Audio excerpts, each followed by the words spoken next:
Vejamos novamente a advertência ou o apelo do apóstolo Paulo aos cristãos da igreja de Corinto. 1 Coríntios 1:10. Sejam unidos no mesmo modo de pensar e no mesmo propósito. Como é isso, ser unidos no mesmo modo de pensar? É ter uma concordância doutrinária, concordarem nas doutrinas. E qual é o propósito? Qual é o mesmo propósito ou o único propósito da igreja? O propósito da igreja é pregar o evangelho, apresentar a salvação através do Senhor Jesus Cristo, o Messias das profecias. Na igreja, não cabem propostas individuais, não alinhadas com o propósito principal. Cada membro da igreja deve trabalhar pelo cumprimento do propósito fundamental, evangelizar. Afinal, os crentes são de Cristo, um Cristo não dividido, um Cristo único. Veja 1 Coríntios 3:23. Vós sois de Cristo, não de Paulo, Apolo ou Pedro. A formação de panelinhas negava na prática a lealdade a Cristo. Deus nos chamou para a comunhão de seu Filho Jesus Cristo, nosso Senhor. Nosso Senhor é Cristo e nele precisamos estar centrados. Diante disso, Paulo fez três perguntas retóricas. Será que Cristo está dividido? Será que Paulo foi crucificado por vocês ou será que vocês foram batizados em nome de Paulo? A resposta é taxativa: não. Cristo não está dividido. Ele é que foi crucificado por nós e fomos batizados em nome do Pai, do Filho e do Espírito Santo. Na igreja, o conjunto de crentes é o corpo de Cristo. 1 Coríntios 12:27. Ora, vós sois corpo de Cristo e individualmente membros desse corpo. Aqui Paulo está usando a figura metafórica do corpo humano para ilustrar o que é a igreja. Embora o corpo tenha muitos membros, o corpo humano, cada qual com sua função, continua sendo um só. Para que o corpo funcione bem, cada membro deve desempenhar o seu papel conforme as suas capacidades. Essa metáfora mostra que Paulo buscava unidade na diversidade, ou melhor, mais do que isso, buscava unidade apesar da diversidade.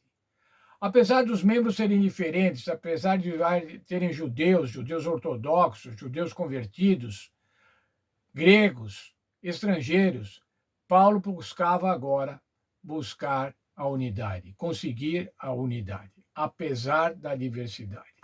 Paulo enfatizou o senhorio do Senhor Jesus. Antes de tratar com os grupos concorrentes, Paulo não foi conversar com os grupos concorrentes, os grupos de Paulo, o grupo de Pedro, o grupo de Apolo. Paulo ressaltou que todos temos Jesus como Senhor. A igreja não gira em torno de líderes humanos. Os cristãos são centrados em Cristo. A igreja não pode, nós, os membros da igreja, não podem idolatrar pastores. Não porque o pastor é melhor que esse, ou aquele pastor, porque eu vou assistir o culto do pastor fulano. Eu só gosto de ver o pastor fulano pregar. Os outros são fracos diante daquele pastor. Não é isso, irmãos. Não podemos fazer isso.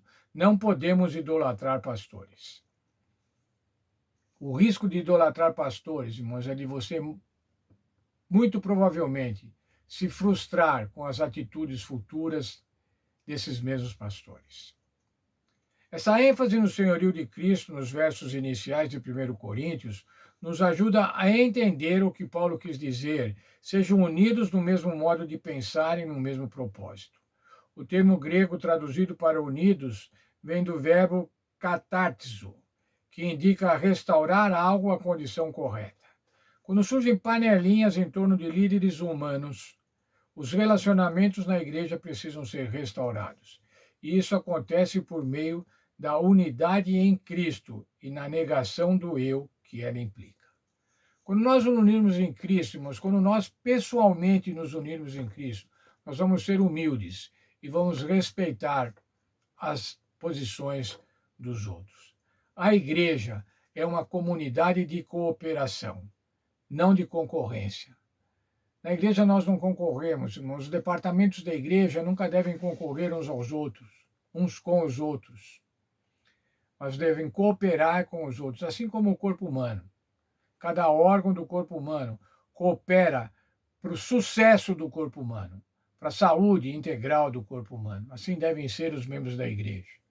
Não pode haver divisões, não pode haver um estômago que trabalha separado do corpo humano, pulmões que trabalhem separados do corpo humano, departamentos da igreja que trabalhem separados do conjunto da igreja.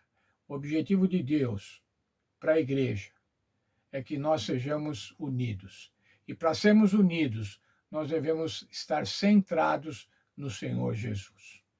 Que o Senhor abençoe cada um de nós nos nossos diversos departamentos, nas nossas atividades na igreja, para que a gente possa entender essa questão da humildade e dessa forma trabalharmos em união com os outros irmãos, trabalharmos em cooperação, ajudando para que a igreja seja forte, para a igreja que se desenvolva e que cumpra o seu papel, que é pregar o evangelho, testemunhar do Senhor Jesus.